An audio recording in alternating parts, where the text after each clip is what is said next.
啊，是这种事情是这样的，其实事情发生过了，就不用再去谈一大堆。你看看哦，这件事情，台湾民众党有没有任何发言？没有啊，是民众党民进党自己就要去放话干哦，他就是这样的哦。当然讲哦，唔通赢钱嘛，赢叫个赢位嘛，就是说你不要赌博赢了哈，占了便宜，还要讲一大堆。但是同样的，也不要说哈。输叫个输位啊！你赌输了或什么，就安安静静回去，再有哪些地方要改进啊，再去那个。所以不要为什么老是要这样兴风作浪，让这个社会不安呢？我觉得没有必要。坦白讲，这件事情哦，恐怕民进党自己要去检讨一下他的党的文化。主要党的文化。都点的有需要改进。还有一点呢，1月13号选举就出来了，选举结果就确定了。到2月1号要投院长，这长达超过20天的时间，我看不出民进党是怎么替游锡堃辅选的，这摆明就是要把他做掉了。这个我们都看得出来啊，所以我就觉得很奇怪，你们要么就不要提名，要提名就要认真辅选，怎么提名了他，然后每个都袖手旁观，那个柯建铭还在搞反辅选，奇怪。你每天骂我，那叫我投给你，这多奇怪的事。可是现在就是志涵那边还有黄国昌那边都有说，就是当天那2个人去找你的时候，确实是有当面拨电话给林佳龙办公室那边，也获得他们的。没有啊，就是这样，还是那一句话啦。如果事情结束了这样就好了嘛。选举过程当中一定有拉票啦，有什么这一定的嘛我觉得这样拉票可以的，但是不要去搞太多这种怎么讲。太耍心计的事就不要了。我倒觉得这样，这事情结束就结束了。对，那因为昨天那个陈永新医师，他有说到，就是说你那个时候跟他联络的时候是有提到，就是说副院长的部分，你一刚开始是说愿意无条件的支持民进党的人选，只要是他们愿意支持山上。第一点因为中间人来传的时候就是讲这个条件。我只是跟他们确定说，你们条件是这样子的。如果这样的话，我们要回去问一下我们的党团大家还是因为我跟他因为是这样的，在蓝白合事件之后，你知道我们在党内就建立一条 SOP，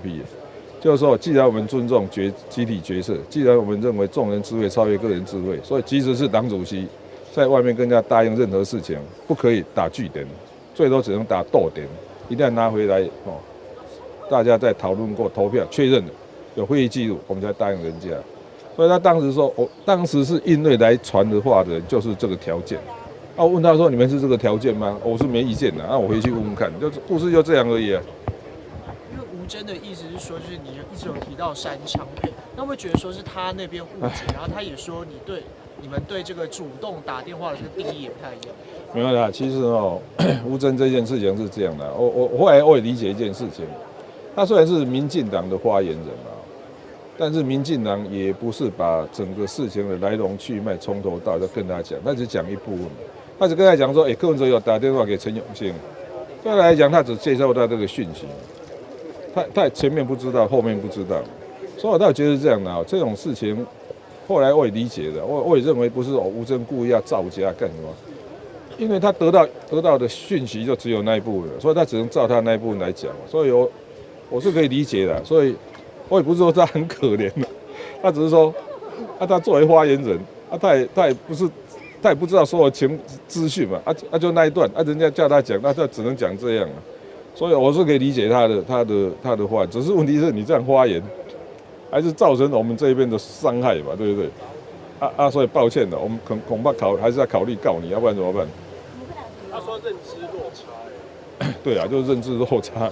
就是说。我讲认知落差是吴峥方面，他说他没有知道全部的那个，他只知道中间一部分。说那现在就是江河号说你在台中的票数是超过30%，他说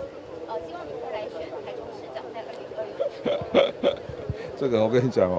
这个跟2018的故事一样人家都叫我去选什么高雄现在叫我去选台中这个这样的其实更重要的是，我们要找更多的人才可以来选举，所以我们现在也是开始在展开全国的这种座谈会的挑选人才。来，我跟你讲像这个有时候就太权谋了，你去选是要选上还是选不上？所以主席想问一下，就是说，因为刚刚就其实黄国昌对林佳龙部分，他是有讲说林佳龙背叛了游锡堃。不，太严重了啦，这个没有这一点呢。这个有时候要先声明一下，台湾民众党基本上它还是一个，如果这种党团的声明稿或者党团的发言人，那就是党团的意见。如果是个别委员，你就把它当作台湾民众党跟国民党、民进党一样，有很多委员在发言常在上口音节目，那个只代表他个人的意见，他的个人的言论，就这样。但是现在大家会觉得，就是说这好像扯到民进党里面派系内，比如说自己的内斗，或者是又是像现在大家又说林佳龙跟九龙派他们两个可能想要争这个。我跟你讲哦，这以前就讲过，100%只有北韩嘛，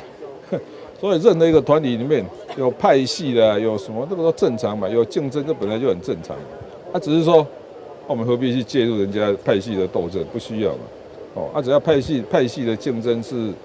合理的，大家方法不是说太龌龊，那也是大家的各自的本领啊。所以我倒觉得这样的哦。如果我们不希望人家来讲我们民众党内部派系什么一大堆，那我们也不要去讲人家，不需要。再重申自己是被动角色，民众党主席柯文哲下周将采取法律行动，立院正副龙头选举，立白纠葛牵扯出一串中间人，要促成双方合作。有中间人到柯文哲主席的办公室，所以他才回电的部分。第二个误解是，他明明有传讯息给张金坚医师，还有打电话给张金坚医师说他要找柯文哲医师，柯文哲柯 P。可是呢，这段也被略过去了，变成是柯文哲突然打电话给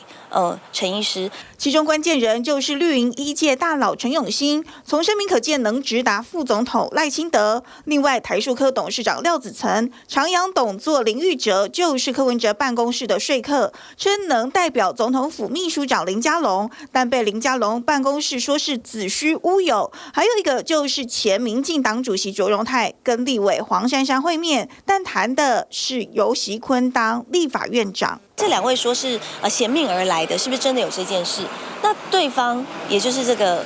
林佳龙办公室，的确也是有告诉我们说这个没有问题，就是他们可以考虑支持33嘛，那希望我们可以支持民进党的候选人嘛。黄国昌抨击郑国会兄弟戏强，林佳龙连一路提拔自己的游锡堃都可以背叛。林佳龙也反击没有介入，黄国昌指控的阴谋论完全偏离事实。黄珊珊也以千字文再批民进党才是没用的51席。民进党并没有授权任何人代表民进党去向民众党提议三仓配。强调任何居州穿针引线都不代表官方，绿白激烈交锋，真相却在平行时空，再扯出民进党派系互斗又内讧。TVBS 新闻华少平林义杰、李品 SN 小组台北报道。想看最完整的新闻内容，记得下载 TVBS 新闻网 APP。